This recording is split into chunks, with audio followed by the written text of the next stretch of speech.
All right, guys.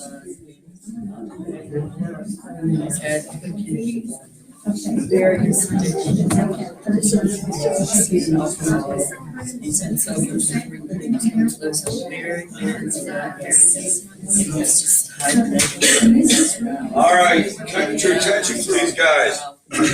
So we're gonna, in the interest of trying to help and trying to meet people where they are and help you in whatever part of this journey you're on, we're gonna try something different tonight. But we're gonna offer something different tonight.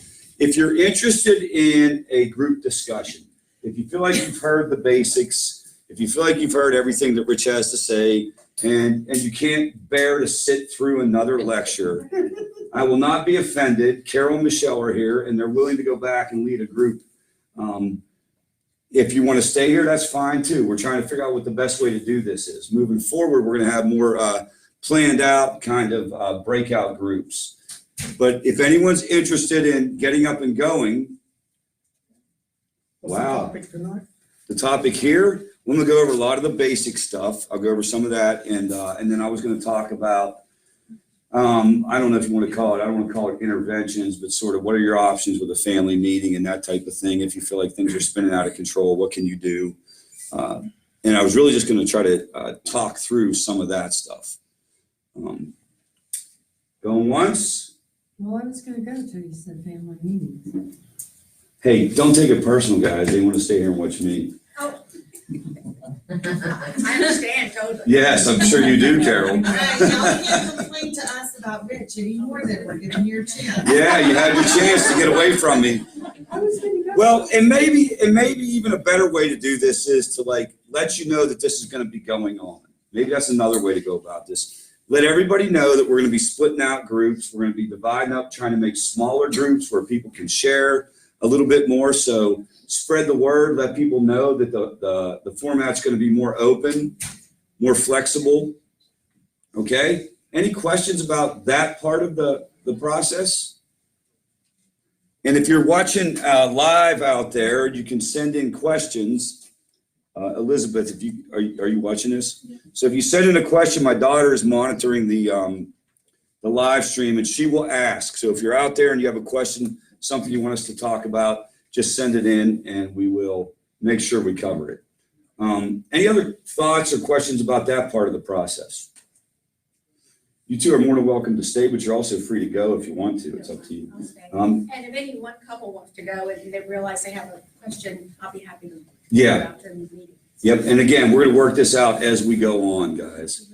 So, and then the only other thing, if somebody could grab a sign-in sheet for me, please. So I'm going to start. I'm going to go over this. I'm going to try to roll through this as quickly as I can, but I do want to answer questions. We always want to be very, very mindful of folks that are here for the first time, or people who are not really acquainted with what is addiction, what is substance use disorder, how do I know whether my loved one has a problem, how do I know if it's called addiction, if it's just called heavy partying, all that kind of stuff. So I'm going to go over some of the basics in that area. This is who I am professionally. If you've been coming, you know me. I'm also in recovery myself from an opioid use disorder and an alcohol use disorder, and been doing at this about 19 years, coming up on 20 years, believe it or not. And our vision is we got to get the family involved. We think even beyond family, friends should be involved, churches should be involved, schools should be involved. For decades, this issue has been so misrepresented and so poorly managed. And the messages that have been sent out to the world are full of stigma, full of shame. And what it does is it creates this situation where people won't talk about it. They think this is a moral issue or a sin or some kind of spiritual problem. It is none of the above, guys. It's a brain disorder. People start using substances, and over time, their brain changes. And that's a fact. And I'm going to show you some stuff. And if their brain changes, it becomes impossible to use reason with an unreasonable person. And you guys know that. If you've been down that road, we've talked about this before. Up is down, left is right, the sky is purple. And if you give them enough time, they'll explain it to you, right? And the other part of it is that the family and friends are the ones who know what's going on. So if the red dot is the person who's dealing with the substance use issue, out here's Rich, out here, hey, come on, let me help you. You guys are closest to the issue. You're the one person or group of people that are going to be probably dealing with this longer than I am. I mean, I can think about the relationships I've had. I have a couple of relationships where I know people for multiple years. I've counseled or coached and done therapy with thousands of people. Most folks are through the programs I'm associated with in 6 months, max, a year. I know them for a year. You know them for their whole life. So families have got to become educated on this. You got to become almost like mini experts yourself to try to negotiate this stuff. All right, so let's get right into why do some people become addicted, others don't? What are the factors? Age of first use is the number one predictor. If you're ever on Jeopardy, and the topic is what causes addiction, Alex, for 500, age of first use, hands down. That's the most important factor. If you talk to people in treatment centers and what age did you start using? Believe it or not, it's around 14. Brain is just not ready for that. Genetics does play a factor. It does run in families. It's about 40 to 60% more likely, but it's, again, not as strong as age of first use. And then environment means how much opportunity do you have. The longer you've been doing it, the more likely you are to become addicted. And the type of substance has something to do with it. Certain substances are more addictive than others. Heroin, about 1 out of 4 people who try heroin will become addicted. Like something like marijuana, it's about 9% will become addicted. So you can. Addicted to what? To the marijuana or something? No, become addicted to that substance, to that particular. So, about 1 out of 4 people who try opioids, who try heroin, will become addicted. And that's a very high number because when they say 1 out of 4, they mean 1 out of 4 of anybody who's tried it even once. So, but something like marijuana, not to minimize marijuana, but it's only about 9%. Alcohol is around 15, 16%. So you see, there's just a fact. Certain things are more addictive than others. So the substance has something to do with it. And why do certain people jump into it? Anybody can become addicted to anything if they do it long enough. But these 3 factors tend to push you toward being more vulnerable for addiction. The first one is just a fancy way of saying dopamine deficiency syndrome or dopamine deficiency hypothesis, or however you want to say it. Some people are born with less dopamine receptors in their brain, meaning that they're unable to experience contentment and pleasure in the same ways as other people. They're restless, they're impulsive. This is equated with hyperactivity, for example. What's next? What are we going to do next? They're driving really fast down the road. They're jumping off of high cliffs into shallow bodies of water. They're seeking thrills. The other term is novelty seeking or risk-taking behavior. That's obvious why they would be more likely to get into this. Why? Someone. Try new things. Yeah, you're not scared. And you guys may be able to identify this in your loved one. It just isn't, don't do that particular drug doesn't mean anything to me if I'm highly impulsive and I'm sort of on this adrenaline-filled run anyway. Also co-occurring disorders like anxiety, depression, trauma as well. Trauma is in a whole nother category. About 80% of people report some type of trauma in their background. And not everybody who uses drugs is addicted. Actually, the overwhelming majority of people who use drugs are not addicted. Even the people who use drugs in a heavy way. About 32% use at a risky level, meaning that something terrible can easily happen. Drinking and driving, getting drunk at a frat party and, falling and hurting yourself. Drinking too much and just literally aspirating and dying that way. Bad things can happen even if you're not addicted, agreed? But we gotta understand, the majority are there. Only about 15% will cross the line over into what we think of as classic addiction or substance use disorder severe. The brain change part of it. This is the hardest kind of thing because people struggle with telling the difference between the two. Honestly, at FAVOR Greenville, we just paint with it. We're if you come in, we're going to try to get you to do the safest thing. But we really don't know. We don't have the ability to scan somebody's brain to be able to tell them that. I kind of wish we would, but we don't. And so what do? You go over it the best you can, and you encourage them to take the safest route. If you're here tonight, it's because you've noticed some stuff going on and you're deeply concerned. And so we would say, don't really kind of like try to figure that part of it out. I'm going to talk to you about how to talk to a person who's crossed the line. And the reason why I'm going to teach you that is it's the most reasonable way for you to approach it. Because if you approach a person who's crossed the line from a place of reason and debate, and that's just going to frustrate you. So I'm going to talk to you like as if everyone in this room's loved one is addicted. But I'm not making any assumptions with that. This is just the way that we roll. You guys get this? This is just 100% truth and transparency. This is the way it works. And that's also how it works in other medical conditions. If there's an outside chance that you have this condition, you're going to go get another test. So that's how we're going to approach it tonight. We're going to make an assumption that you need to hear the basic information about addiction. Any questions about this slide? All right. This is the criteria. We've gone over this before. Tolerance, more and more to get the same effect. Withdrawal, when you don't have it, you're sick. Craving and preoccupation, you cannot quit thinking about it. Can't control it. You're going to go out and have 4 drinks, you have 44 drinks. Can't cut back. You say, I'm only going to drink on the weekends, but you stretch that to Monday. You stretch that to Wednesday. Interpersonal issues. People are angry at you about it.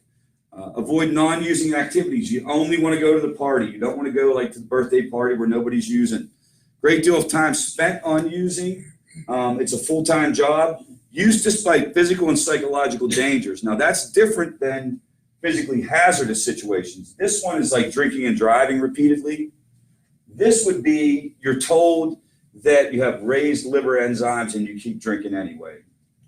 Enroll failure, you can't go to work, you can't go to school. If you meet 6 of those criteria, you meet the criteria for substance use disorder severe. The truth is many people who come in here meet all 11 of these criteria.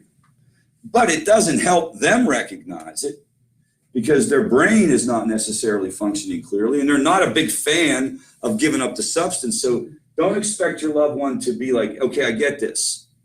Even if a person like me goes over it, there will be a period of time when they will resist the diagnosis. Do you get that? Why will they resist the diagnosis?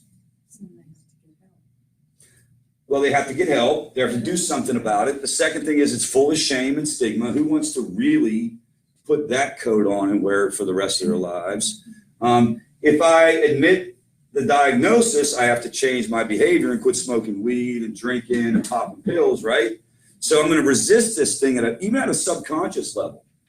I'm not going to give in to this, man. I'm going to protect the addiction. I don't know if anybody's ever heard that terminology, but I'm going to protect the addiction. I'll blame everyone else. I'll blame everything else. Have you guys ever witnessed that? Have you ever seen the logic that we're capable of in the middle of active addiction? You know, it's not my fault. There was a typhoon in Indonesia. Don't you understand? I had to get high tonight. What? Let me explain how that works. It's like quantum physics, right? It's like string theory. It's like it all goes together. So, and this is where families start with the frustration right off the jump. And if you guys are here, you may have moved through this part, but trying to talk to a person is clearly self-destructing while they're telling you that they're not. That is an exercise in frustration. Agreed? Carolyn? Even once they got in recovery and then went back out there, I don't get why they don't get it, if that makes sense. Because the brain returns back to the irrational justifications that got you there in the first place. You just tell yourself a different story about it. Carolyn's question was, I get it, I'm paraphrasing, but I understand how Rich doesn't get that he was addicted before he went to treatment or something. You know, while you're running around doing your thing and nobody's really saying anything to you, you get it, you explain it away. But then when you go to treatment, you go to these type of classes and they tell you what's going on, you should get it, especially if you jump into recovery. But here's what you got to understand. Many people jump into recovery out of a treatment center. I would make the argument most jump into recovery out of a treatment center, and they never bought that they were actually addicted to begin with. They didn't believe it. They weren't really allowed to say that. If you say that type of stuff, you're held accountable. And there's ways that you have to stay in treatment longer if you don't what? Admit you have a problem. So a lot of people will admit they have a problem, but not really believe they have a problem. You guys get that part? So just admitting it basically to get through. If you do not say the right thing when you are in any kind of like setting where they're giving you health care related to this or treatment, if you don't say the right thing, you are held accountable. Now you are held accountable in ways where they do things like, okay, you're going to have to stay here longer because you're not getting the program yet. Well, people literally refer to like being in rehab as doing time. So, I mean, I'm not saying that that's because of a particular rehab. That's just how people talk, guys. They don't really want to be there in the first place. They're there under duress many times. And so they're angry and they don't want to be there. And they figure out that if they start saying, I don't really think I'm addicted, I just think it got a little out of control with heroin and I'm going to be able to smoke weed and not drink, that's going to lead them and they're going to get put back into the remedial group. There's always, every rehab has a remedial group. It's usually called like honesty group or something. And you'll get put back into that if you don't cop to it. So what you do is you cop to it. And come on, man, it's not hard to figure out how it works. I could drop any of y'all off tonight at any given residential program and you would quickly figure out how do you, and if you do it really well, guys, you can literally get voted like valedictorian of rehab. Yeah, she was. You'll be like chief of the rehab. They call it different things, different places, but like president of the unit or chief of the unit. Valedictorian. We'll get those bumper stickers that says my son or daughter was a valedictorian of rehab. Oh my God. So that's, I mean, and if you're younger, like your daughter, if you're younger, you're going to catch it quicker because remember, they're conditioned to please adults. They know how to say the right thing to please the counselors and stuff like that. It is just the truth, man. That's what they did in the rehabs I worked at and the rehabs I ran. I ran an adolescent rehab in Western Pennsylvania. And when they sat there and said, sir, I understand that I'm addicted to drugs and I'm powerless over them and I'm never going to use anything again. And I'm going to get out, I'm going to get a sponsor. I mean, I just knew, we knew that there was no truth to that. You get that? And for us, they had even less wiggle room because they had a probation officer. Imagine if you have a probation officer. Imagine the pressure to say the right thing if being resistant to treatment is going to get you put back in jail. But most of these kids get A's in manipulation. They get what? A's in manipulation. I don't even think it's manipulation. I think it's like you remember when they get there, there's probably a genuine part of them that knows something was wrong. Let's just talk through this, especially if you're younger, but let's even take the age out of it. When you land in rehab or you land in a meeting or at a therapist's office, you know something's up. I mean, we very rarely meet somebody that's in pure denial. You know what I mean? Like, nah, I'm good. But what happens is that you are able to categorize it in a way that still allows you some of the substances, right? And you tell yourself a story around that. You just simply tell yourself a story. I was too young. I jumped into this too quick. Man, if I'd have known then what I know now, I'll be okay. And that just sort of sits there. And that's why people are able to go back out because they tell themselves a different story. I know what I need to know now. Back then, things were out of control. I'm good now. I got this. And that's exceedingly common. How common is that? That's about 4 to 5 times for any substances. You're going to have people slip up 4 to 5 times. And for opioids, it's going to be 8 to 9 times, 8 to 10 times. So that is the common experience, guys. That's the common experience. So the challenge becomes, how do you get the person back on track as quick as possible if they drink again, or if they use something else? And how do you get them to actually be honest about that?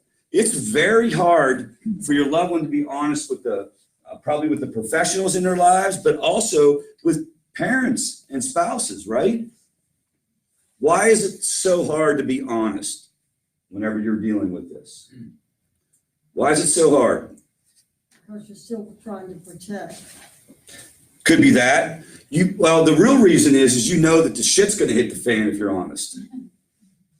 Because you're gonna go tell mom and dad that, hey, I messed up, I smoked weed again, and mom and dad are gonna go berserk. And you get it?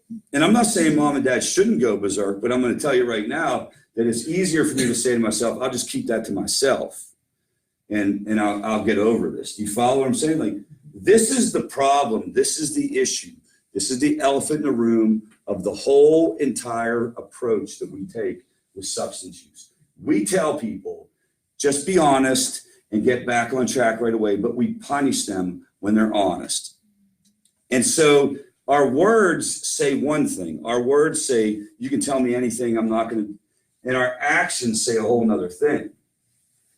I mean, go be in drug court and go to Judge Simmons next week and be like, hey, I just want to let you know right off the bat that I was smoking methamphetamine all week, but hey, I'm honest about it. We're good to go, right? Nope, you're going to jail. Go to your average situation with a family and tell mom and dad. And I'm not judging mom and dad for doing that. Do you follow what I'm saying? Like, but you get, let's take Rich Jones, for example. I'll go home tonight after 19 years of sobriety, coming up on 20 years and I'll be like, hey, Melissa, she had a bad night, drank 4 or 5 beers, no big deal though, just being honest, gonna get right back on track. She's gonna kill me in my sleep, right? So how do you approach that with this is the takeaway. How are you going to approach that with your loved one? What is your strategy around that? Is it, I don't wanna know because I'm gonna tell you, I'm not gonna handle it well? Or is it that, like, if you come to me, I'm gonna help you get back on track? It probably depends on how long you've been doing this and how many times you feel like you've been through the ringer. I do know people, I have seen situations where somebody has quote unquote messed up, for lack of a better term, and like a coach was involved or a therapist or maybe even this group, and the family has avoided consequences and been able to focus on pulling them back in. I think they, yeah, going to. You have to have support to do that though. You have to have support. You guys get that? Do you guys understand all that? Any questions or thoughts or comments about that part of the process? Just along with that, I'd rather she told her coach than me. You would, yeah, that's a great way to say it. Let them handle it. Yep. And remember, this is where it goes. Okay, so we'll walk you through this. All right, so this is how it goes down. Let's pretend this particular person is dealing with a deficiency. Like, this is 10. This is a normal person walking around the world. This is all y'all kind of like having a good day. You're not high, but you're content. It's beautiful out, everything's fine, you're going fishing, whatever you're doing. You're going to the football game, maybe you're just hanging out, maybe you're just spending time.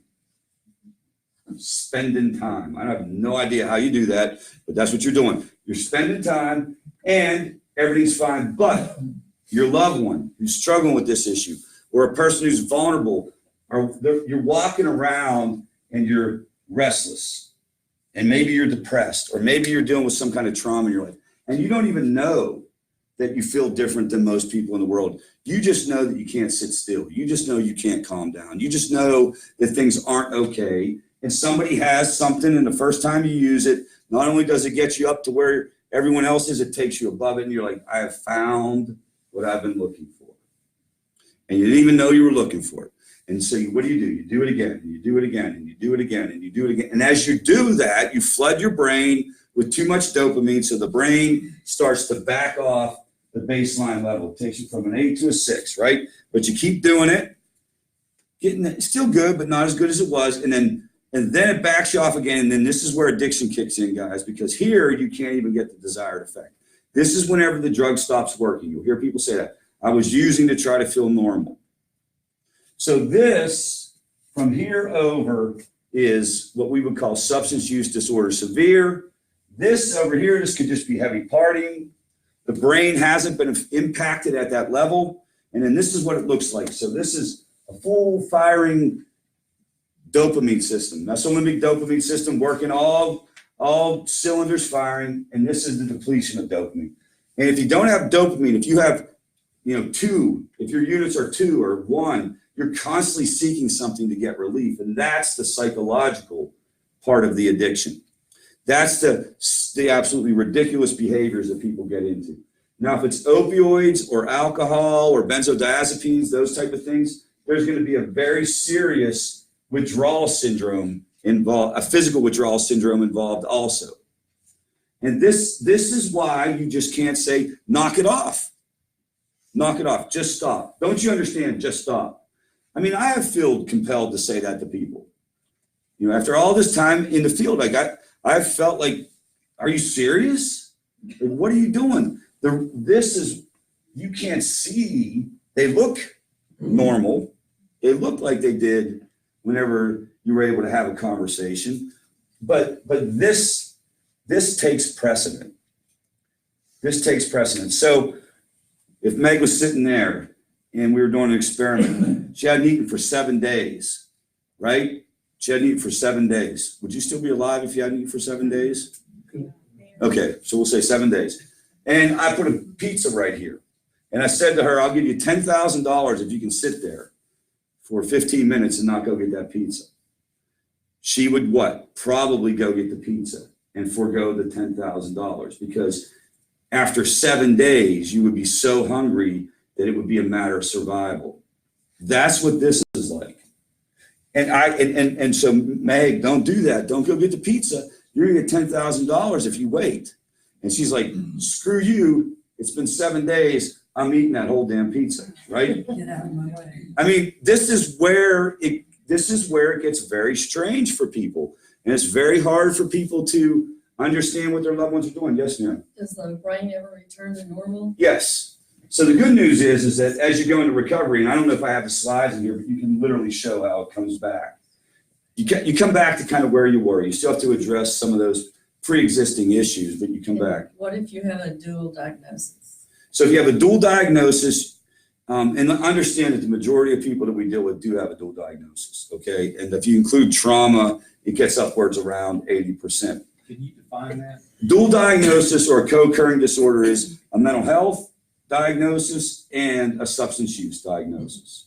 So depression and alcohol, or maybe something like anxiety and cannabis. Those you have both diagnoses going on. That's called a dual diagnosis. It's called co-occurring disorders. Does that answer your question? Okay. So those folks are still going to have to deal with that after the addiction is taken care of. It doesn't fix that part of the equation. So did you hear the original question? The original question was, what if you have a dual diagnosis? What if you have a co-occurring disorder? That is still there. It's not like, so if you were an 8, if you were here before you got addicted, that's where you go back to.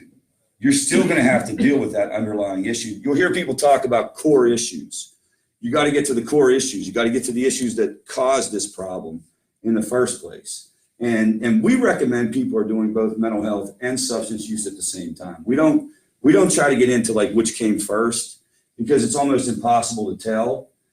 So we would try to say, if I was dealing with this, okay, I'm going to get help at the FAVOR meetings, but I'm also going to go see a psychiatrist who's going to help me with these other mental health issues. We do not say let's do one or the other, but it's very, very common for folks to have that. Yes, sir. On the diagram of the dopamine in the brain, does that work just with substances, or does that same process happen with things like behavior, eating disorders, or pornography? Yeah, there's a lot of people. Like there's a lot of information that's suggesting that you can flood your brain with other what are called process addictions. So gambling, internet pornography would be a good example.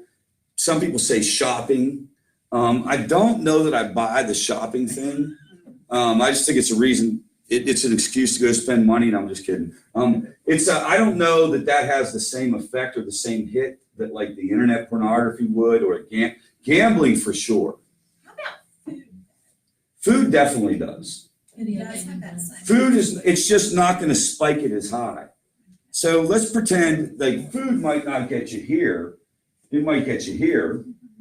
And again, it depends on what food it is. If it's any of the food of FAVOR, it'll probably take you above this. Have you ever seen the food of FAVOR? It's like, let's take sugar and let's deep fry sugar and then let's roll it in sugar and let's put powdered sugar on it. and some marshmallows. That's what Carolyn gave me the other day. I don't even know what that thing was called. And so that will do it for sure. We're just seeing a lot of sugar. A lot of people in early recovery will just pound sugar.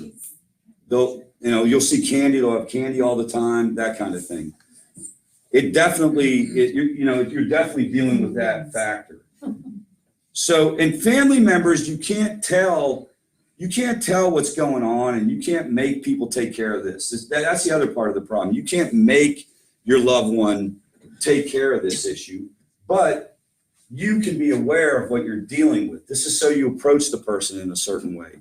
Think of the example I gave with Meg, and think about how would am I really going to stop somebody that's in a desperate frame of mind? And for them, getting a hold of the substance is like getting a hold of the pizza if you're starving to death. And I know that's hard to understand, but you have to suspend your own personal experience with this. If you've never been there, that's okay. But it is, can you tell yourself, it is absolutely possible that for some of us, the substance would take on the same characteristics as food when you're starving to death, water when you're thirsty. Now and again, with opioids, benzos, and alcohol, add on to that the physical withdrawal.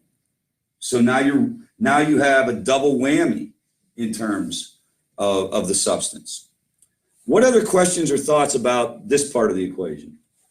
So if the thing with the pizza, so how do we get them, or can we get them to where we can logically speak to them and say, okay, no pizza, let's try this instead, or whatever? So the truth of the matter is, if you have somebody who's thinking at a very basic level, let's take addiction out of the way. Think of a little kid.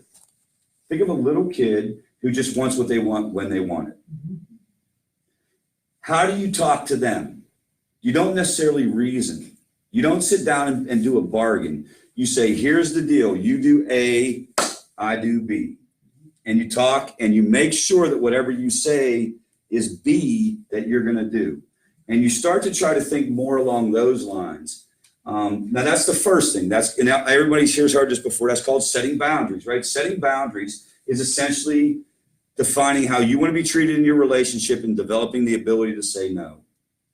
And typically, from my experience talking to people, most families know what the boundary is or where the boundary should be. So-and-so is living in your basement. He's been living there for 15 years, and it's not getting any better, and he's stealing from you, and you're just paying his way while he's using drugs. You know that the boundary is, I should not be doing this.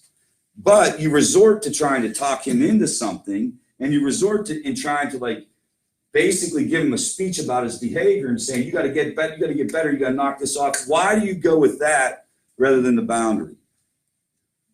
Why? It's easier. Why is it easier? It's not as scary. We think they'll listen to reason. We think they might listen to reason, even though you come to this group and you know they won't, right? I do it all the time, guys. I mean, I would rather have a conversation than try to say no. And the reason is none of us really truly like telling people that we love no, and nobody wants to be hated or swore at or yelled at, and nobody wants to deal with the potential fallout of the person storming out of the house. Maybe there are no more no's. What do you mean by We that? have nothing else to take away. Well, that happens too. I don't know if you guys can hear the comment. Maybe you have no more arrows in your quiver, or however that goes. Mary Kay, were you going to say something? It's just that, when you set the boundaries, you have to keep them. And Yes. that's just very, very difficult. Hey, Biff, make sure nobody's asking questions on there. Okay. Easier to have a conversation where you don't set the boundaries and try to reason. Look, I'm just going to tell you how I am, and I do not like having people that I love mad at me. I'm just going to tell you straight up. I don't even like people being mad at me if I don't like them that much. You get it? Like, human beings are not wired for conflict. You guys understand it? We're literally wired to be living together in villages and, knowing each other and being around each other. And the better you are at that, the more the more successful you are and the safer you are. So conflict with people you love is not natural. Here's what's so interesting though. Our culture has set up this like weird kind of archetype of the good parent in addiction. Why am I doing so many of these things tonight? My daughter Ellie's been doing a lot of this lately. She was at the soccer game going, it's cold. I don't know why she's doing it. I'm sure she saw it on TV or something.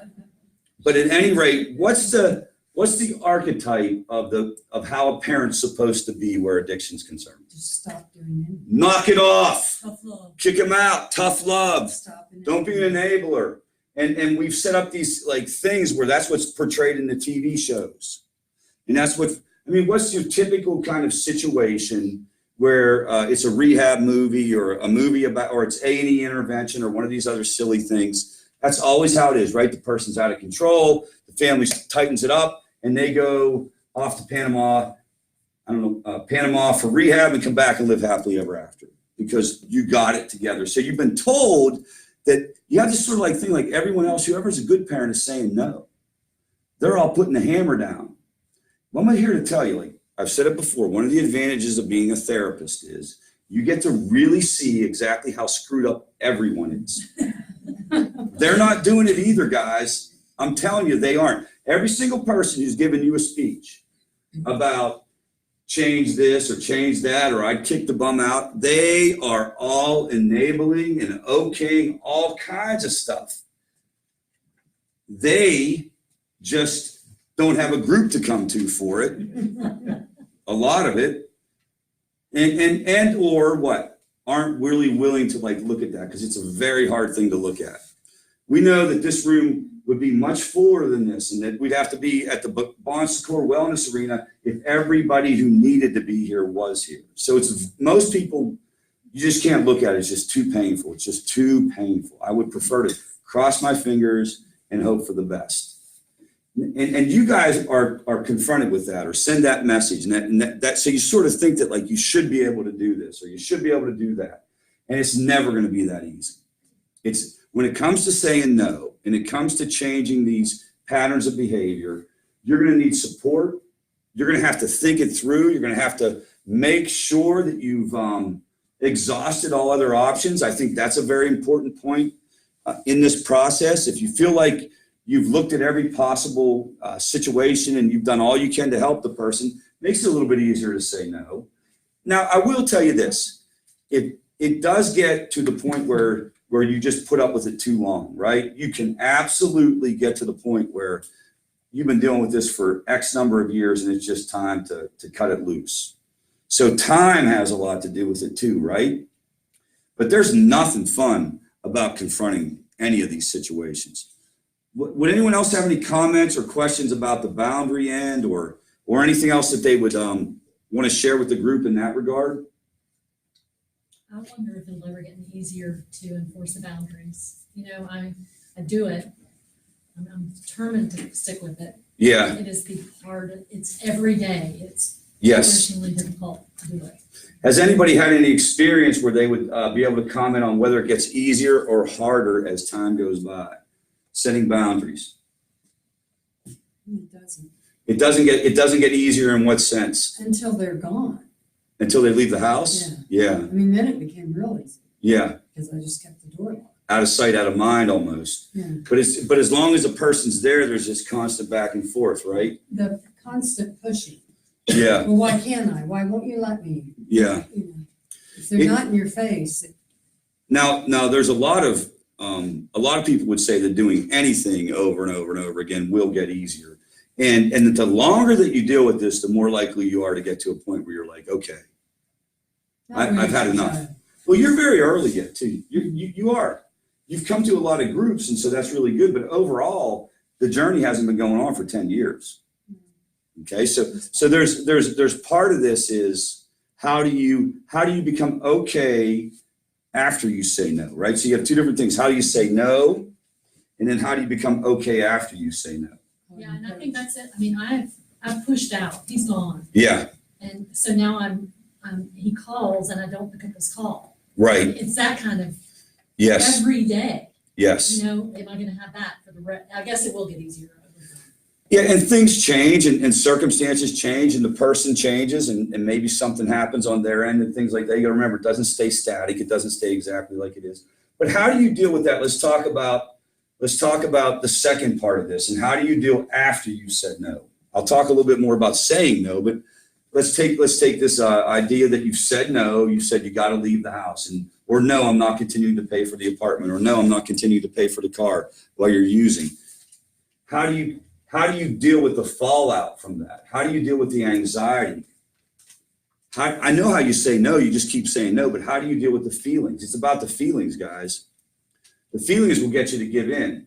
Go to your own counselor. So you can get your own individual person who will have your back. Absolutely. What else? The free three. Set up your own program, your own structured program for your day, so you have a thing to do to kind of take your mind away from it, focus somewhere else.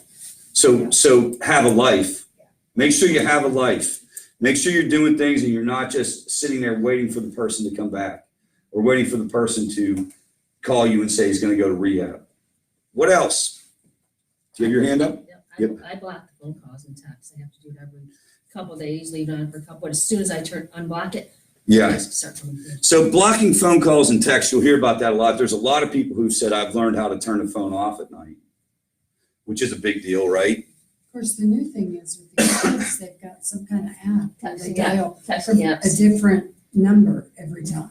Oh, okay. So you'll know it's them. I've got Okay. 210 different numbers so far. It's a pre-texting app. Okay. So there's technology that'll get you around that apparently. We'll have to deal with that part of the equation over and over again. What else would you offer to this, Mary Kay?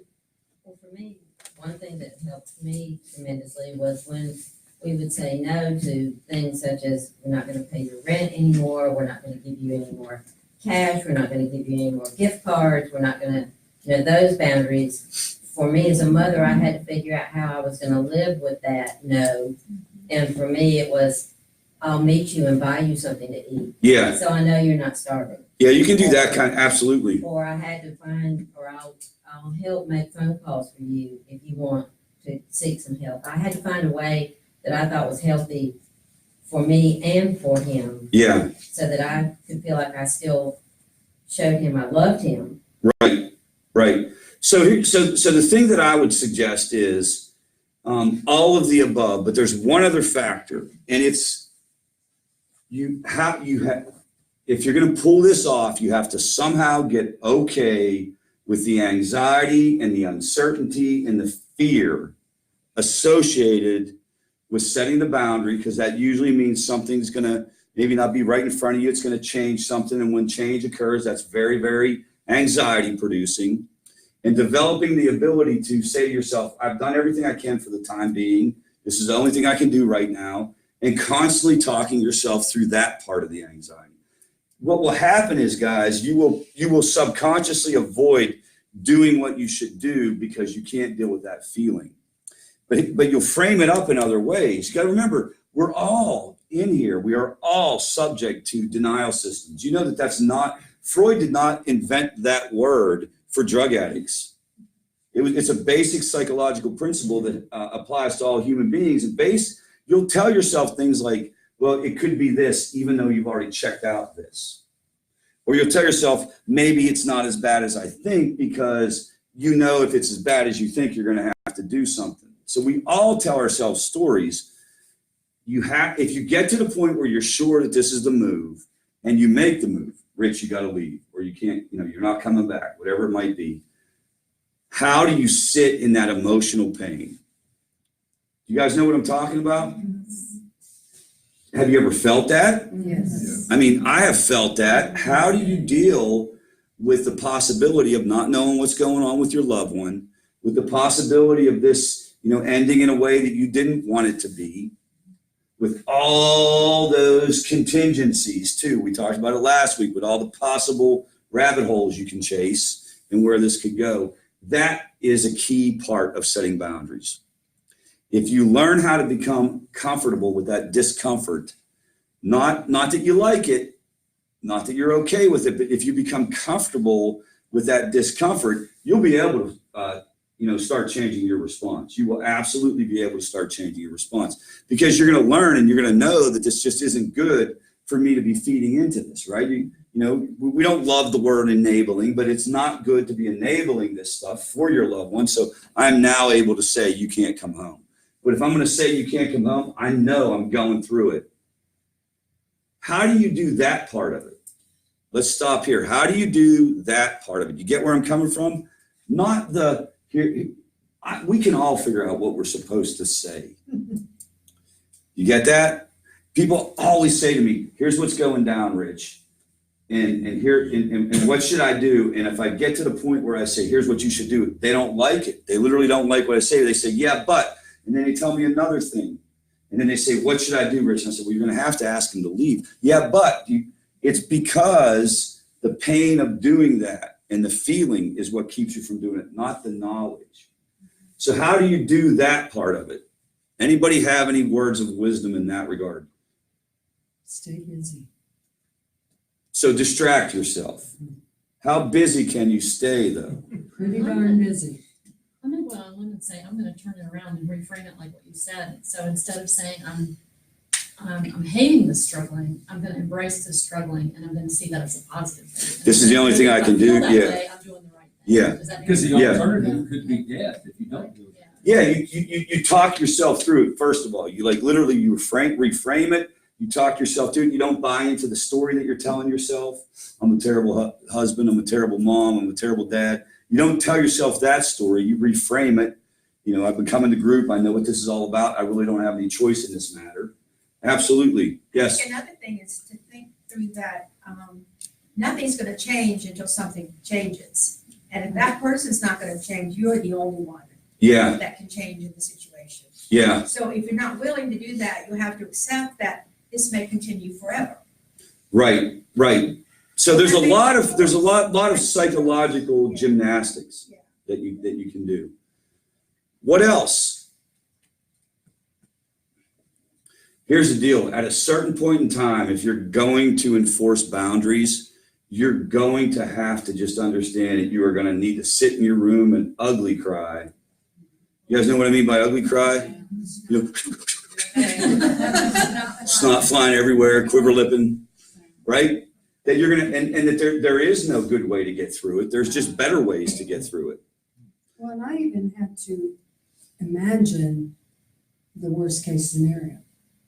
So the worst case scenario, understand the first thing you want to do is not automatically tell yourself that's going to happen. But the worst case scenario, meaning death, that is the line that'll keep people from making a move. And there was power in going through it all. And I set a timer and said, okay, just go there. And then when the timer goes off, be done with it and know that you'll get through Right. it too. Right. Well, and here's the thing. So how do you come to grips with that? That may require seeing a therapist. That may require a different type of group than this, perhaps. It may require, if we start having these breakout groups, that you start coming to the smaller groups so you can talk about that. The reason why you would need to talk about that, guys, is if you felt like that was the issue that was keeping you from being able to make an obvious change in your life. And sometimes it is. And so why does a person, quote unquote, enable somebody for 25 years? Why do they never ask their son to leave the house, even though he's 52 years old? It's not because they're trying to destroy somebody's life. It's not because they are bad people or they're weak-willed. It's because they're terrified, usually. Usually it's because they're terrified. And over time, that fear has just cemented itself in their psyche. And now they tell themselves all these other stories. But really, it's just, I can't do this. Because if I do this, and maybe it's attached to something that's happened, that's when it gets really bad. If there was ever an incident or something that a person can attach it to. Remember last week when we did the trauma exercise? That's part of what's going down. But so the deal would be not so much how do you do it right? How do you get through this right? It'd be more the question would be, how do I know I would be doing it wrong? And as long as I'm not doing it wrong, as long as I'm not doing as long as I'm not just absolutely blowing it out of the water when it comes to dealing with these bad feelings, I'm probably doing okay. What would be examples of not doing okay with it? Well, I think there are still times where I think, well, if I hadn't kicked her out, then I'd at least know where she's at and what she's doing. So you second guess yourself. Yeah. So some of the ways to not do it right would be good to go out and develop your own drug habit to deal with it, right? To go out and develop your own alcohol problem to deal with it. That would be not doing it right. To take your anger and rage and frustration out on other people in your life. You know what I mean? Yeah. To take it out on your husband, to take it out on the other kids. You know, how about this one? Just don't ever leave the house. Just go in your room, shut the light off, and stay in the dark because you don't want to see anybody.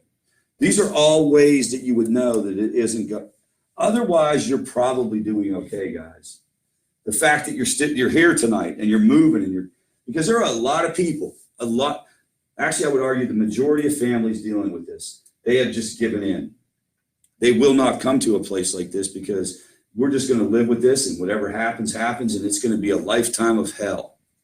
I've said this before, the most likely outcome isn't that your loved one's going to die, it's that this will linger and take you out early through stress-related diseases and stress-related issues. So you go back and you start to say, what can I tolerate? How can I tolerate it? How do I put up with it? What do I do in a bad day?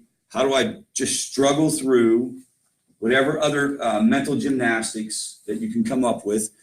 I think it's interesting because in my life, I had to really come to terms in recovery, really. So, opioid use disorder, just absolutely strung out on these freaking pills, man. Alcohol, my whole entire, with adulthood, certainly, I mean, teen years on, alcohol has been a problem. All these other drugs dabbled in there, here and there, and so what was the deal? The deal was I could not stand a negative feeling. And when I had a negative feeling, I went and got high. And I had a lot of negative feelings because I grew up in a home full of trauma, full of domestic violence. I had a lot of reasons to be, anxious on a lot of days. What do? Go get high. Go get high. And so all of a sudden, that's not an option anymore. And I have to actually feel this thing that's going on right now. And I cannot stand it, man. I think I feel like, so I believe in God and I have a certain faith system and stuff like that. So one of the things that is if I get to heaven, I get to ask some questions. Eventually you get to ask God some questions. And I want to know what's up with negative feelings, God? Why do we have to have negative feelings? Why can't it just be happy, joy? I'll deal with maybe not even boredom. I don't even want that, but not that you got to be up here, but why do I have to deal with this? What is it? I can't even tell you what it is. You'll feel it. It's in your gut. It's in your shoulders. It's all over you. You can't sit still. You can't sleep at night. If you're dealing with addiction, it's just 100% fear for the welfare of your loved one. And that's okay. Because here's the deal. If they were laying in a hospital bed, you would also be fearful. But you would know you had done everything. This is all you can do. And the only thing you can do right now is sit here and wait. And sometimes in this journey, all you're going to be able to do is sit there and wait. Sometimes you will have action, and maybe we'll talk a little bit more about that after I move on. But you get it? Sometimes all you can do is sit and wait. What other pieces of advice on dealing with negative feelings? What other ideas would you have or want to share? All right. So let's talk. Let's go. I wanted to go through. I don't know why this is happening. Oh, this is the return. This is how it comes back, guys. So you do make a comeback.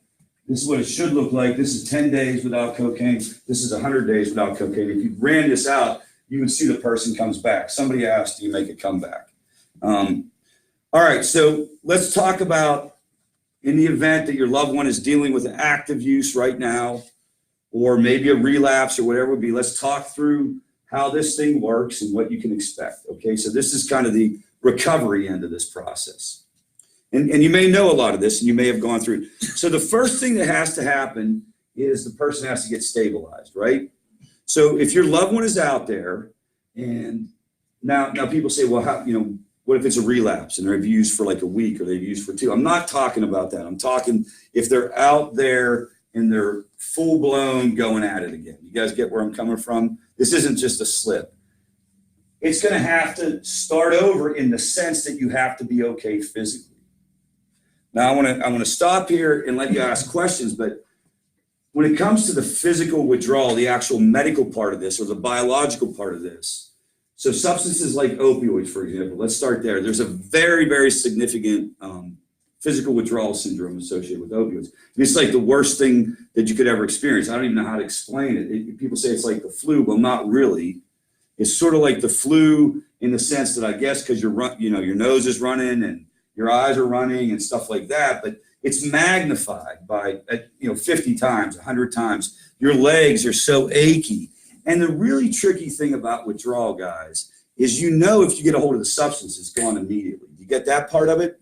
So there's a secondary kind of like psychological thing. Like if you have the flu, I guess you could go to a doctor and you might get better. But with this, let me go get a hold of a pill and this is going to be gone. Let me go get a hold of heroin and this is going to be gone.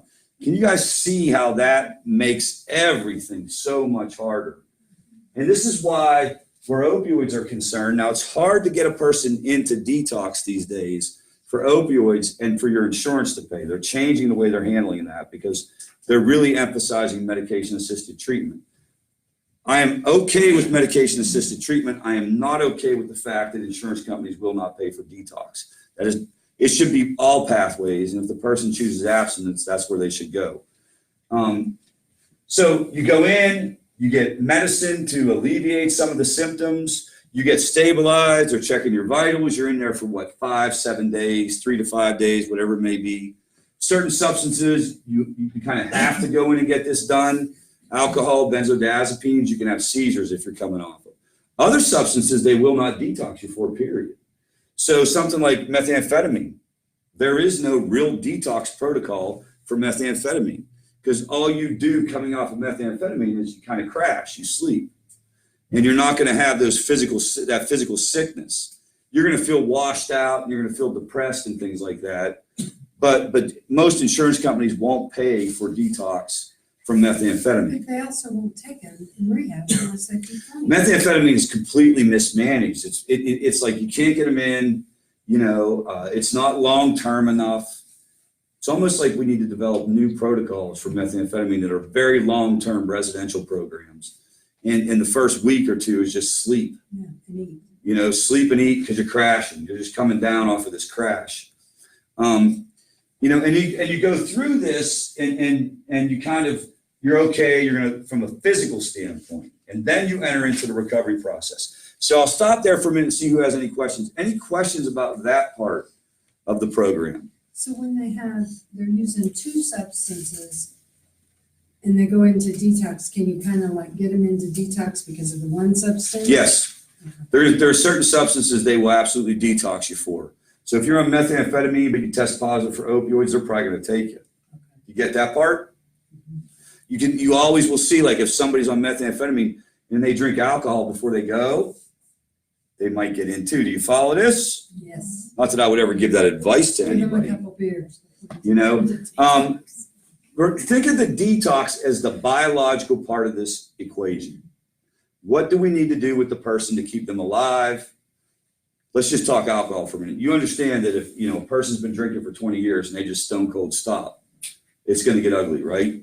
Get them into a facility, get them into a place. Now, where opioids are concerned, if we can talk for a minute, there is medication-assisted treatment that will prevent the onset of withdrawal. That doesn't require detox, but it does require induction, so they're going to have to go to a clinic, and they are going to have to start that process. It's still the same idea. How do we stop this train from a biological standpoint? After that, after you get them stable physically, they're not going to die from the withdrawal or anything. People call it different things. We call it stabilization. You're going to go through a period of time. Think of this as maybe like the next 30 days in the rehab. I don't know where 30 days came from, quite frankly. I don't think it's a magic number, but this is the initial kind of part of the process.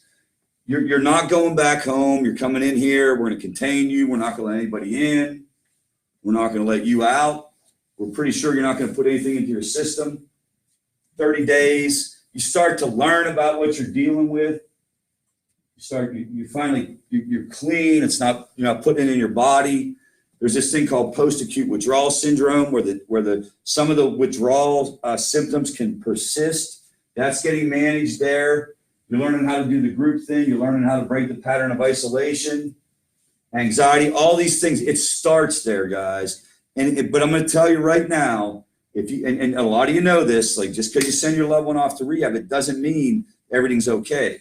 This is just getting you to where the point you have a fighting chance when you come back because your head's clearing, and the fog is coming out of your head. I mean, I remember when I got into recovery, I remember the sound that was in my. First of all, I never slept in active addiction. I don't know if I've ever. Like the thing about my addiction that was so diabolical was I never slept. I was always terrified. It'd be like this time at night, and I'd be thinking like, okay, here we go.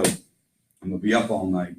And then when I got into recovery, I was able to sleep. I'd sleep 4 hours. I'd sleep 6 hours. But I had this noise in my head. There's no other way to say it. It was a noise, and it was like a helicopter. It was like in my head for like the next 30 days. And I remember thinking, I think that might be there forever. But I'm okay if I can sleep. This is the dialogue, my inner dialogue. And that is because even though I was physically detoxed, these chemicals are still leaving your body. This is still a process that persists. It takes some time to kind of come out of the fog. People are very emotionally labile, meaning up and down in this stage. You don't know what you're going to get. One day they're going to be it's called the pink cloud. Everything is wonderful. Your loved one he or she will be like getting everybody sober in the family, right? I'm calling Uncle John. I'm calling Uncle Bill. Let's go. You're going to AA meeting with me. It's like very enthusiastic. Next day, everything's falling apart. You haven't learned how to regulate that yet. The person has spent the last 10 years, 15 years, whatever it may be, 100% anesthetizing all their feelings, and all of a sudden they don't have that anymore. Have you guys experienced that in your loved ones? Just up and down, up and down. You want to be able to take everything happening during this period. You want to keep a really good perspective on it. Don't get too high on what's happening. Don't get too low on any one given day. You get that part? I mean, people will come in and they'll be like, Rich, Joey's doing it. I can't believe he's been to a meeting every day. He's doing it. And I'll be thinking like, no, man. I don't say anything. I don't want to be a buzzkill, right? But you're putting the cart before the horse. This is a process. And the deal is to try to stay level, whether the person's loving his recovery or hating his recovery. Does that part make sense? Especially during the stabilization phase. Stage 2, let's just say for sake of argument, this is up to 90 days. Because 90 days was a marker. It is a marker for a lot of people. Like a lot of people say 90 days, things were different. The second stage, this is maybe 90 days to a year of recovery work. You really start to get into it. You really start to follow through. You start to develop some relationships. What about emotional detox? What's the difference between physical and emotional detox? It's like I would imagine, like you used to, at a certain time of day, having a drink to relax or to get happy or whatever, and then you don't have that. So you've got to deal with you're going to have those emotions come up. It could be that. A lot of people say that they go through a very distinct period of time whenever they kind of feel emotions for the first time and they have a breakdown, for lack of a better term. They have an emotional breakdown. It's the ugly cry again, but it's for the person themselves, and it becomes hard to kind of hold it in or hold it together, that kind of thing. You have to go through that, and you have to grieve almost your own behavior. The person grieves their own behavior. They come into a realization, of what's going down. Many times people come into recovery and the situation's not real good, right? I mean, financial situation, relationships, things are falling apart. You come to realize that. And you don't have the ability to make it go away with a drug. So it's very, very emotional. A lot of times this is sad, but it can also be anger. It can be an explosion. Yeah, you'll hear people talk about people who were traumatized. They will finally just explode and go off about the person who victimized them. It will finally all come out. You know what I mean? It's just like, here it is. I've been keeping this stuff in. Boom, game on. And you know, this is all going on. You also develop the ability to tolerate your feelings. This is obvious. You start to get in better shape. You start to sleep a little bit, and you're getting more committed. It's interesting, you know, like, so people say, well, he was doing great for a year. He was doing great for 2 years. He was doing great for 3 years. Here's the deal. This is good stuff. And if your loved one's in it for a year, like, they're definitely moving in the right direction. But understand statistically, really the only marker is 5 years. Year over year, relapse rates drop. But they drop relatively at a relatively minimal angle. Until 5 years, it goes down like this. Relapse rates drop below 10% at 5 years. So this is where the family goes with this. Sometimes is, what do they do in this stage? When they see their loved one doing it, what's the fatal mistake that families can make? They're cured. Yeah. They're cured. I don't need to go to that group. I'm good to go. Let them come home. That kind of stuff, or whatever it is. I'm not saying you shouldn't let them come home, not by any means. But I'm saying, like, and it's not about having your guard up either. It's just get in touch with this idea that you're going to take it day by day, and you're going to try to stay level no matter what's going on. And you're not going to get too high, and you're not going to get too low, and there is no finish line. But this is something people are vulnerable to in this stage of the recovery process. What do you do with boundaries? So it depends. It's a great question. You know, as you get to this stage, that's a lot of times where maybe people do come back to the house. You'll hear people talk, you know, here's my deal on the recovery process. And I'm saying this is just Rich's opinion, and please do not change anything you're doing based on what I'm saying, because I don't know enough about it. But I'm all about, like, trying to support people in a recovery process as much as possible if they're doing the right thing for the first 2 or 3 years. So what does that mean? That means it's not like when I used to run recovery houses. It's not like, you know, we wanted the guys to have jobs, but you didn't need to work 40 hours a week. You know, you need to work 60 hours a week. A lot of times, take some time off of school, take care of yourself, let your brain heal. And so a lot of times people will come back home during these periods. Hey, there are many people who don't agree with me in that regard. They would say, nah, screw that. They need to go get a job and they need to be responsible for themselves. I get that side of the coin too, but understand that, I mean, what I was able to do in my recovery, working full time, having 3 kids, and going to a meeting every single day while going to college and doing everything. I'm a very rare person in that regard. And I'm not saying that because I'm some kind of superhuman being. I just was able to do it, and you're not going to see that most people will not do that. It's too much to go to a meeting while you're also, you know, doing all these other things, because you don't really want to be at meetings anyway. And your brain isn't even, you know, really where you want it to be. You know, now what's interesting in this world that we have today is a lot of people will get recovery related jobs here. This is very, very, very important that this gets managed the right way. Because if you get a recovery related job and you think your job is your recovery, that's not good either. And I'm talking about that because we've had situations here like that, where you'll get into this situation where you think, like, hey, reporting to work is actually doing recovery. It's not. This has to be the person going to their own groups, to their own therapist outside of work. Stage 3, let's just say for sake of argument that this is year 1, end of year 1, year 2 to year 5. This is whenever you really start to work the program. The depth of joy and misery can be profound. You have unbelievably joyful days, but you really are starting to get in touch with some of the baggage from your past, some of the things that went down, some of the issues, maybe some things that you're not too happy about. You start to go back to the basics a lot. How about this one? Learning to avoid the creation of drama in one's own life.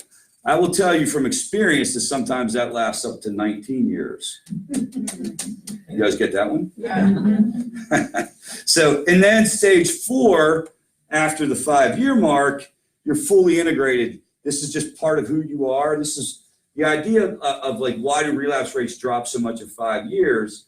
The theory is that there's just something, it happens where the person's persona kind of changes. It's no longer about trying to think through, how am I not going to use today?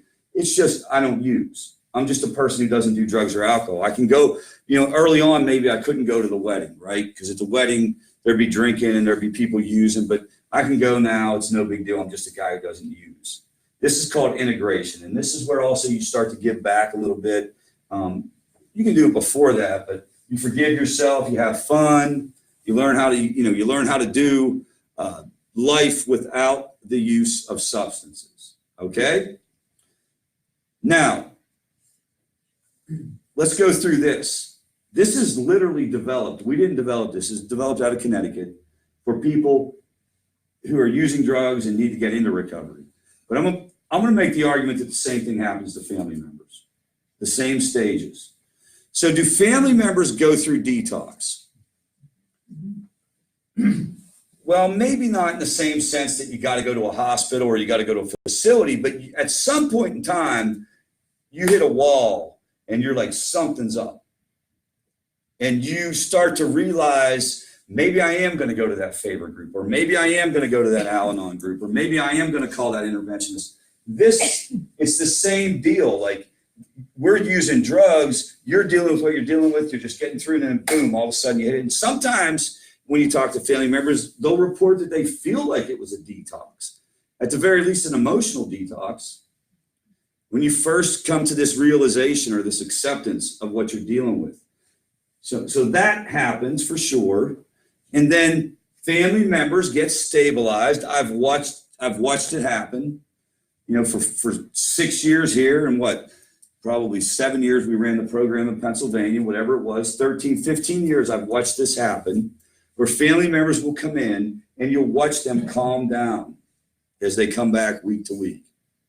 Whether anything has improved with their loved one or not, you can see them start to manage their anxiety a little bit differently.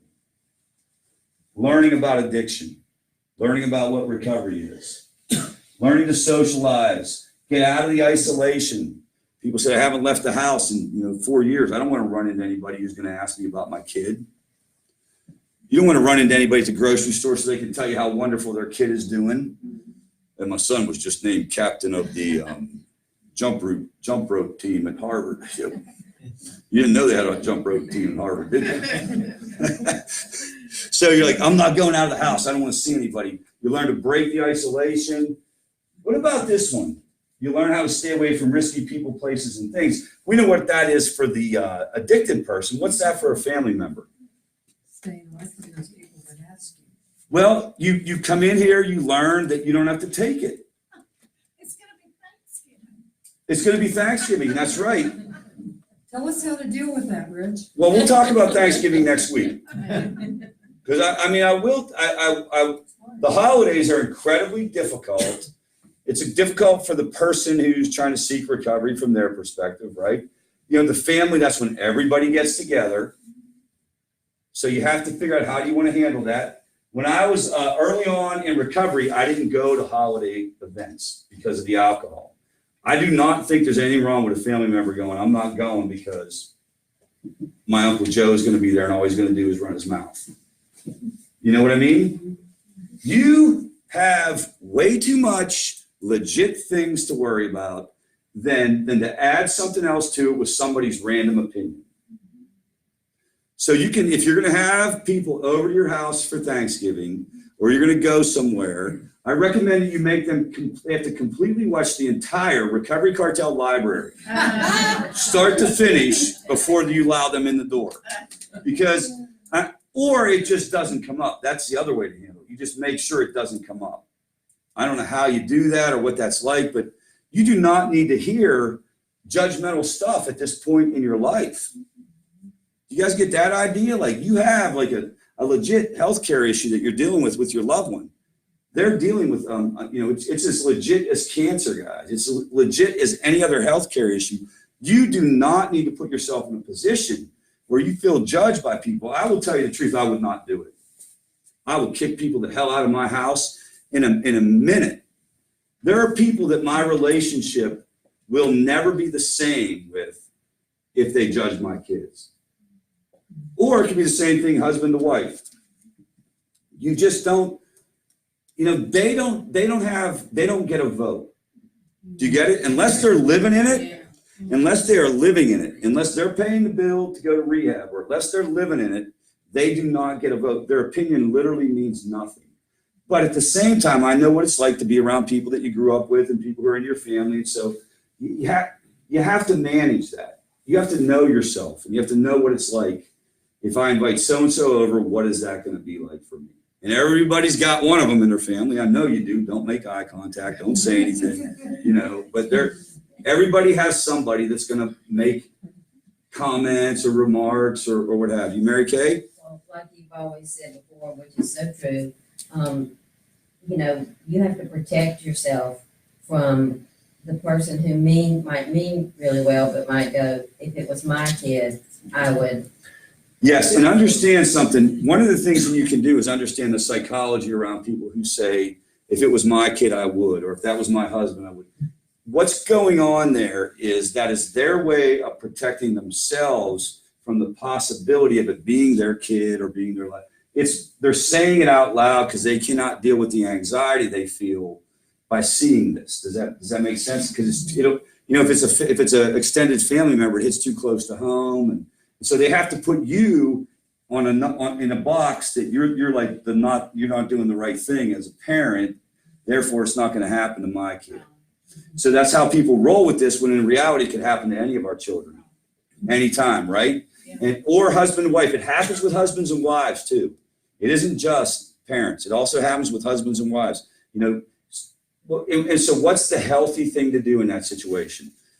Ask yourself, can I handle it? Do I stay a shorter period of time and leave?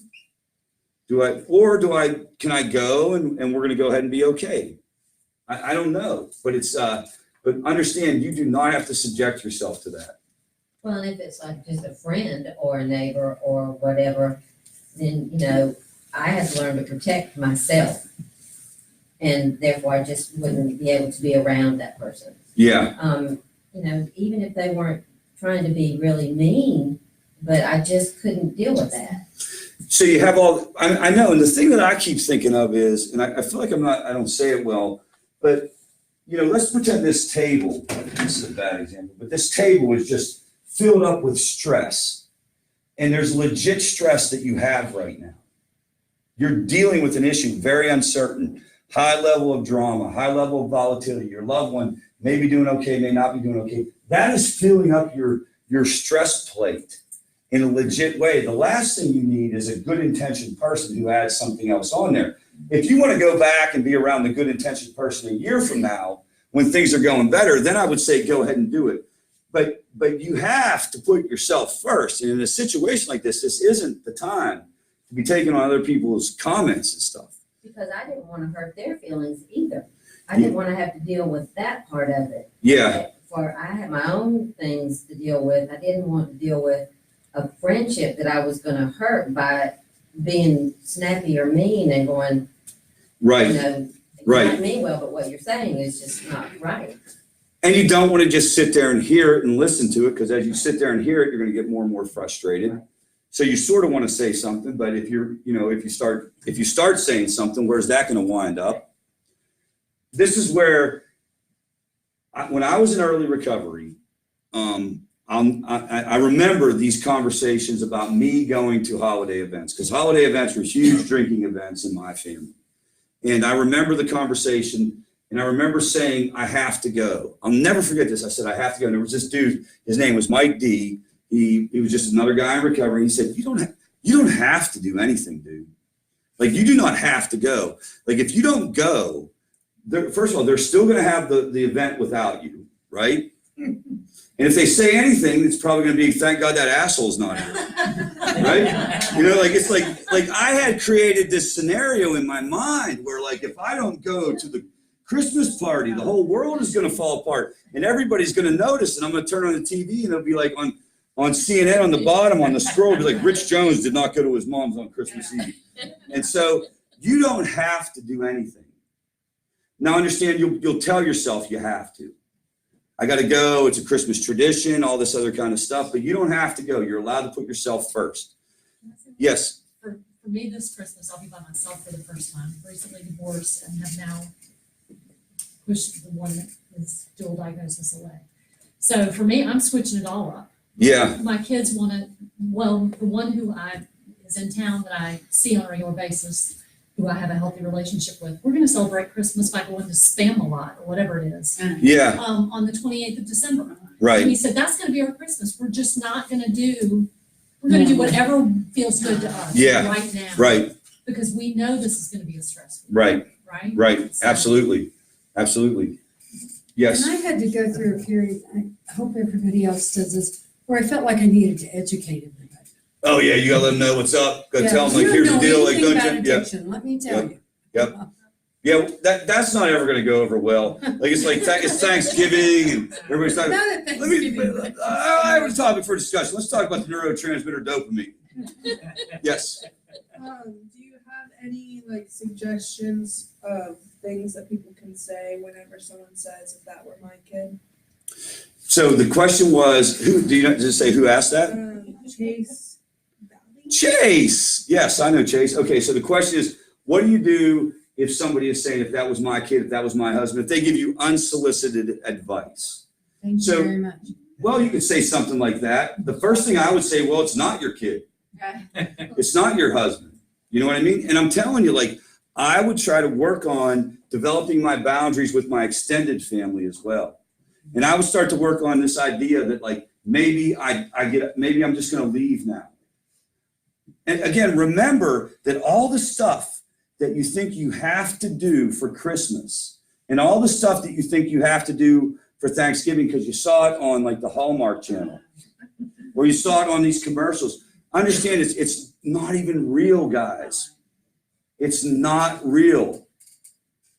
Most people are struggling through the holidays. And you know what? It may not even be addiction related issues. What about somebody who lost somebody at Christmas time? How hard is that for them? What about somebody who's going through a health issue right now?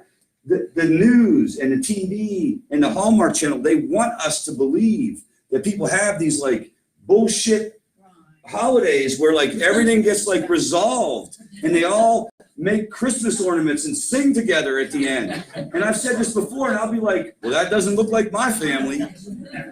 Where's Uncle Joe fighting Uncle John? Like, why isn't that happening in the Hallmark movie? Because it's not real. So the idea that there's a normal family, do you understand? Like there is no such thing as normal parenting or normal families. Seriously, it's just different gradations of screwed up. And the problem is, in our world, guys, that is not what you're told. And if you want to get real, at the church pews on Sunday, that's not what you're told. On Facebook, that's not what you're told. In school, that's not what you're told. But you get it. Like that is the baseline experience for most families are something's usually happening. I'm not saying it's addiction. It might be mental health, or it might be, how about this one? How about a physical health issue, right? How many families do you know that are just lambasted by cancer or something like that? Or you know, other kind of problems that start to go up. Financial problems. And you start to say to yourself, if I can just get it to where everything's okay, if I can just get it to where, you know, he's okay and he's in rehab or she's okay and she's going to meetings. Well, as soon as that happens, other things pop up because that's the reality of life. Now, the problem is what you guys are dealing with is a very, what's the word? It's not a contained situation. You know what I mean? Like it's very volatile. It's up and down. You don't know what's going on. That makes this from a pragmatic point of view, much more difficult than a lot of other issues to handle. You don't know where the person's going to be on any given day with their emotions or with their issues. So that's going to make it even more difficult. Now, you go through stabilization, and then I believe, just like the person in recovery, I believe families get better at handling this. Somebody asked, does it get better? I absolutely think, I've seen it happen. I've seen people make diametrically different decisions, and I've watched them go through a process of decision making totally different than when they first walked in here. You can't control what your loved one does, but you can control your response to things. And you'll see people take a deep breath, like something goes down, the relapse occurs, or the person uses it or whatever, and you'll see them take a deep breath, and you can tell they're thinking it through, or they call a coach, or they come in here to group and they talk about it instead of going with like a really quick, emotionally laden reaction. That's this stuff happening with families as well. And then connectedness over time, and then fully like integrated, where it's not about whether or not your loved one's doing good. It's about how you're doing and you're taking care of yourself. And you'll find family members who are just taking care of themselves and doing recovery groups or doing therapy or exercising or doing yoga or doing whatever there is that they're into, even though their loved one's doing great. This is just it's integrated into your life. You're just doing it. And it's not connected to whether or not Rich is doing great. It's connected to, I've just developed this new way of doing life. I'm going to try to think things through before I act. I'm going to try to, have a spiritual connection. I'm going to try to do, what do you want to call it, stress management type things. It just becomes fully integrated into your life. So I believe this happens with family members. So the question is to start asking yourself, where do I think I am? How do I move it along? If you're here for the first time, you're probably just, your mind's blown. What's this madman up here talking about? That kind of thing. Any questions or comments on this part of the process? Can't believe it's almost 8 o'clock. Anybody have anything? Well, I think the neat thing about all of this, if you will, is that it taught me how to deal with other stressors and other crazy things in my life. Yeah. Yes. It was like a bonus. No, and I got to tell you, like, if we can do it, understand another thing, guys. Like, we have not, by we, I mean those of us who do this professionally. I'll put myself in this bucket because I've been doing this for a long time. We haven't given you a lot of good options. We have got to do a better job as a helping profession to get you different ways of you dealing with this, but then also different ways and different angles for your loved one to get help. There's going to have to be some additional tools brought into the toolbox as this goes forward. You've really just been told, up until maybe the last 5 or 6 years, you've really just been told what? Just step off, back off, practice tough love. When they hit bottom, you get them, you take them to rehab. That is so problematic. That has left you guys with not much more than that. So hopefully we can do a better job with this as well. All right, so let's do an announcement here real quick. Next week, we will do the same thing we're doing tonight, and we will have the opportunity for a breakout. So if you know anybody who hasn't been coming, because some people gave us feedback that they wanted to have some breakouts. So if you know anybody who hasn't been coming, we will give you the opportunity to get into a smaller discussion next week. And then eventually what we're going to do is we're going to try to have both of those things going on at the same time, have multiple groups. Do you guys know we're getting the office space next door? Okay. So we're going to have the opportunity to do different things and try to give you different information. And we're very open to feedback. Some of you have been coming for a while. If there's something else you need to hear, let us know. We'll try to figure out. Breakout groups be on like a subject matter? No, it's just a discussion group. Yep. Yes, sir. So when you say you'll be doing the same thing next week, are you covering the same material? So this is a great question. So what I do is I always try to do a little bit of the basics because I don't, especially if I see new faces, but I would prefer to move into some other like stress management type techniques, that type of thing. But at the same time, I don't ever want anybody to walk in here who doesn't know anything about addiction and walk out without the right information. So this is the problem, guys. It gets very redundant if you've been coming for a while, and we're trying to figure that out. This is where we're open to feedback on how to handle that and what to do. I don't want to just do the same thing over and over again, but I also want to make sure people leave knowing exactly what they're dealing with. Yes. I had thought maybe, I don't know if other people would think that this would work for them, but a lot of times, with my son, I could bring, if it was an option to bring him, let him go in another room and do a group while I'm in here.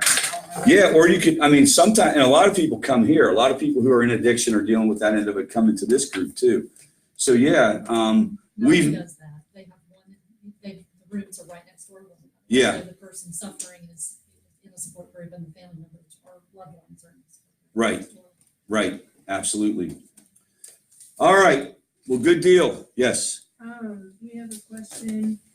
It says, what about when someone has said that they don't want to go or that they're not going to go because they can get help and get better on their own? How should they be helped and go, get them to go to rehab? Who asked that? Andrew Toth. That's Okay. right. Yeah. So what do you do if your loved one doesn't want to go anywhere, will not go anywhere? You have to start talking about whether or not you do an intervention. And we will tell them to tune in next week. Same time, same channel. And we will talk about interventions. How about we talk about interventions next week? Or what we call family meetings. And I'm going to tell you, you can do them yourselves. You don't have to have me in the room. I will teach you how to do that next week. All right? Yes. I'm gonna be out of town next week. Is this online or? This is online. Yep, it's on my Facebook page. It's also on this on my blog called recoverycartel.com. If you go to recoverycartel.com or you go to my YouTube page, recoverycartel.com, every family group is in there. Everything. If you go to youturn.net, that is a learning management system. That is a technology company that we started on the side. To try to like take this information, get it out. That has a small subscription fee because it's super high quality stuff. Whereas the YouTube channel is just my camera. Yes. Did you want to mention that card setting? So there's also a call line card right there. I can't even, I don't want to talk anymore. I'm done talking. I'm going to stop talking right now. I'm running out of words. All right. So let's close this thing with the serenity prayer, please. God, grant me the serenity to accept the things I cannot change, the courage to change the things I can, and the wisdom to know the difference. Oh, is that your son? Is that him? When she asked a question, I know something. That's awesome. We just got security cameras set up, so now we can see. Oh, okay. Okay.